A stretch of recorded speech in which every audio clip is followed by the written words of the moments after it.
तो हमारे पास एक इलेक्ट्रॉन है जिसके ऊपर नेगेटिव चार्ज है। ओके, इसी का ही अपोजिट चार्ज आपको पता होगा पॉजिटिव होता है।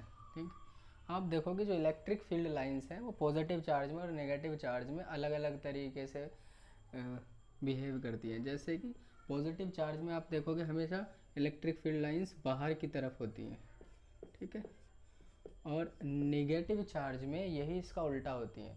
नेगेटिव चार्ज में इलेक्ट्रिक फील्ड लाइंस अंदर की तरफ को होती हैं।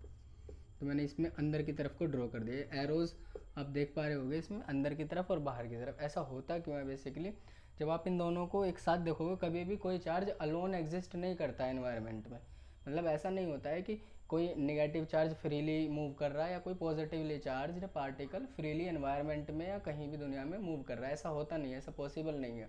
ये केमिस्ट्री में आपने पढ़ा होगा, क्योंकि हमारे पास जो न्यूक्लियस के चारों तरफ इलेक्ट्रॉन घूमता है वो बाउंड होता है न्यूक्लियस से, एटम इससे बनता है, ठीक है।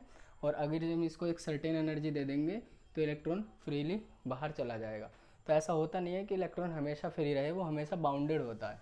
तो वो हमेशा पॉजिटिव चार्ज के साथ बाउंडेड होगा। तो जब भी इलेक्ट्रॉन होगा कहीं पे तो उसके साथ देखना आसपास में कहीं पॉजिटिव आयन भी होगा, यानी कि पॉजिटिव चार्ज भी उसके साथ एग्जिस्ट करेगा।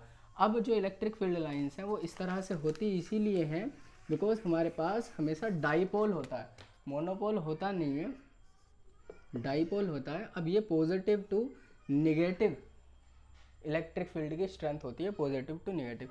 इसकी वजह से हमें ऐसा लग रहा है, देखो पॉजिटिव से बाहर की तरफ जा रहा है इलेक्ट्रिक फील्ड, और अगर यहाँ से देखें, इसके पॉइंट ऑफ व्यू से देखें तो ये अंदर की तरफ आता हुआ इसको महसूस होगा। इस वजह से बोलते हैं कि जो इलेक्ट्रिक फील्ड लाइंस होती हैं निगेटिव में अंदर की तरफ और पॉजिटिव में बाहर की तरफ। Thank you.